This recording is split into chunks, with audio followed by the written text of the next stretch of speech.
सरकारी medical college अस्पताल थे और 2 प्राइवेट मेडिकल कॉलेज अस्पताल था, मतलब कुल 8 मेडिकल कॉलेज अस्पताल थे।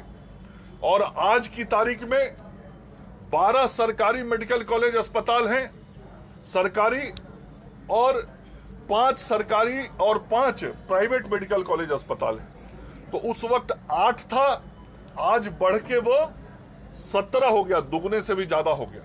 और अगले 4 साल में इस राज्य में मेडिकल कॉलेज अस्पतालों की संख्या बढ़ के 28 हो जाएगी। तो फर्क बहुत साफ है।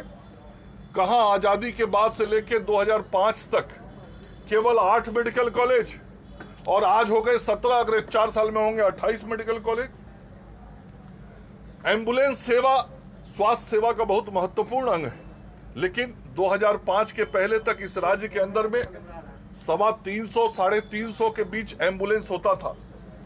आज राज्य के अस्पतालों में मरीज जल्द से जल्द पहुंच सके, इसके लिए आज 1100 से अधिक एम्बुलेंस की सेवा राज्य की जनता को इस राज्य के अंदर दी जा रही है। तो फर्क साफ है।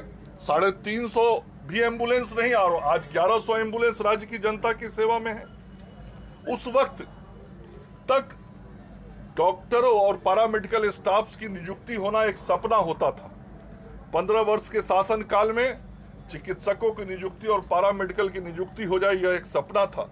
लेकिन मैं केवल 3 वर्ष का आंकड़ा देना चाहता हूं। उसके पहले भी इस राज्य में चिकित्सकों और पैरामेडिकल की नियुक्ति हुई है। पिछले केवल 3 वर्ष में 21,530 चिकित्सकों और पैरामेडिकल स्टाफ की नियुक्ति हुई है, और 12,621 और डॉक्टरों और पैरामेडिकल स्टाफ की नियुक्ति की प्रक्रिया चल रही है। तो फर्क साफ है कि पहले अस्पतालों में डॉक्टर और पैरामेडिकल स्टाफ आते कहां से, नियुक्ति ही नहीं होती थी। और आज अस्पतालों की व्यवस्था को मजबूत करने के लिए राज्य की सरकार ये सारी नियुक्तियां कर रही है। पहले सदर अस्पतालों पर भी ध्यान नहीं रहता था सरकार का, जो जिला अस्पताल होता है। आज राज्य के 21 जिला अस्पतालों को मॉडल अस्पताल के रूप में विकसित करने का काम राज्य की सरकार कर रही है। आप सब पटना के IGIMS को 2005 के पहले देखे होंगे। यह राज्य का बहुत बड़ा चिकित्सा संस्थान है।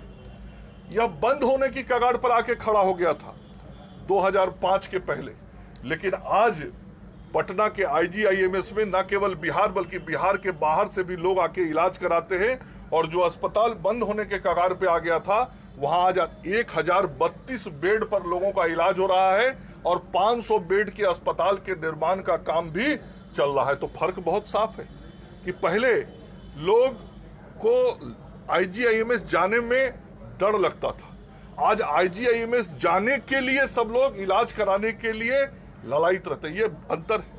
पहले इस राज्य में रुई और सुई की कमी होती थी, लेकिन आज उसी IGIMS संस्थान में अंग प्रत्यारोपण होता है। आज कई लोगों के नेत्र में ज्योति मिलती है, तो किडनी ट्रांसप्लांट कराने के लिए भी आज बिहार से बाहर नहीं जाना पड़ता है। फर्क बहुत साफ है। ये फर्क राज्य की जनता महसूस कर रही है। इस राज्य के अंदर मुख्यमंत्री चिकित्सा,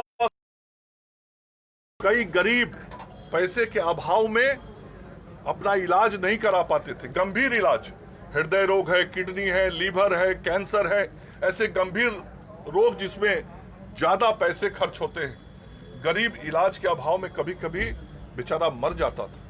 उस वक्त की सरकार को इसकी चिंता नहीं होती थी, लेकिन आज की जो संवेदनशील सरकार है उसमें फर्क बहुत साफ है। आज 150 करोड़ रुपए से अधिक प्रति वर्ष मुख्यमंत्री चिकित्सा सहायता योजना के तहत राज्य के उन गरीबों को पैसा दिया जाता है जो गरीबी के कारण इलाज नहीं करा पाते थे। आज 15 दिन के अंदर उनके अस्पताल में पैसा भेज दिया जाता है इलाज कराने के लिए। ये अंतर बहुत साफ है।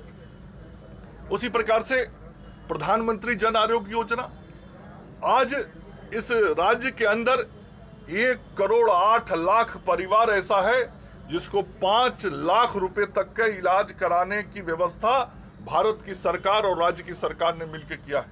और प्रधानमंत्री जी ने यह जो योजना दी है, इससे राज्य के गरीबों को एक नई जीने की ललक पैदा हुई। राज्य के गरीबों के बीच एक विश्वास पैदा हुआ है कि मेरे परिवार में अब कोई पैसे के अभाव में इलाज के कारण मृत्यु को प्राप्त नहीं करेगा। उसको विश्वास हो गया है कि आज इस देश के प्रधानमंत्री और मुख्यमंत्री हमारे घर में यदि कोई बीमार होगा और 5 लाख रुपए तक के इलाज की जरूरत पड़ेगी तो सरकार खर्च करेगा। और इस राज्य के अंदर में आज हमने 1.5 लाख के आसपास मरीजों का इलाज इस योजना के तहत कराया। तो फर्क बहुत साफ है। पहले की सरकार को सोच भी नहीं होती थी कि उस गरीब का ध्यान कौन रखेगा। तो गरीबों का हितैषी, गरीबों का रहनुमा, गरीबों के लिए दिल में दर्द रखने वाला, गरीबों के लिए संवेदना रखने वाली सरकार यदि आज है तो वो साफ तौर पे दिख रही है। और पहले की सरकार ने गरीबों के नाम पर किस प्रकार से राजनीति की, ये भी फर्क बहुत साफ तौर पे दिख रहा है। कुछ महत्वपूर्ण मानक होते हैं स्वास्थ्य विभाग का, उसकी भी चर्चा मैं आपके सामने करना चाहता हूं। उस वक्त टीकाकरण, जिस टीकाकरण के कारण बच्चों की जिंदगी बचती है, उस वक्त 2005 के पहले टीकाकरण का प्रतिशत इस राज्य में केवल 32% था। आज बढ़ के वो 86% हो गया, 86%। कितना बड़ा अंतर आया है, 32% से 86%। उसी प्रकार से जो मातृत्व मृत्यु दर था वो उस वक्त 312 होता था और आज जो मातृत्व मृत्यु दर है वो घट के 149 पर आ गया है। ये बहुत बड़ा परिवर्तन, ये आधे से भी कम मातृत्व मृत्यु दर आया तो इस शासन में आया है। ये परिवर्तन बहुत साफ दिखता है, फर्क बहुत साफ है। उसी प्रकार से आजादी के बाद पहली बार जो शिशु मृत्यु दर है, शिशु मृत्यु दर आज इस राज्य का घट के, उस समय 62 था, 61 था, आज घट के वो 32 पे आ गया, लगभग आधे पे आ गया है। और पहली बार जो भारत का औसत है, देश का औसत है शिशु मृत्यु दर का 32, आज पहली बार अब बिहार में भी शिशु मृत्यु दर घट के 32 आ गया। तो 61 से घट के 32 आ गया, ये भी फर्क बहुत साफ है।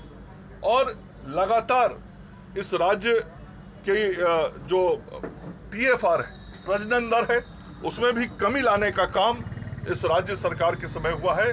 उस वक्त इस राज्य के अंदर कुल प्रजनन दर 4.2% था, आज वो घट के 3.2% आया है। इसके अलावे भी बहुत सारे फर्क साफ दिखने वाले काम इस राज्य के स्वास्थ्य और चिकित्सा के अंदर हुए हैं। उसके विस्तार में नहीं जाऊंगा चूंकि उतना समय भी नहीं है और उतना आप प्रसारित भी उतना समय आपको भी नहीं मिलेगा।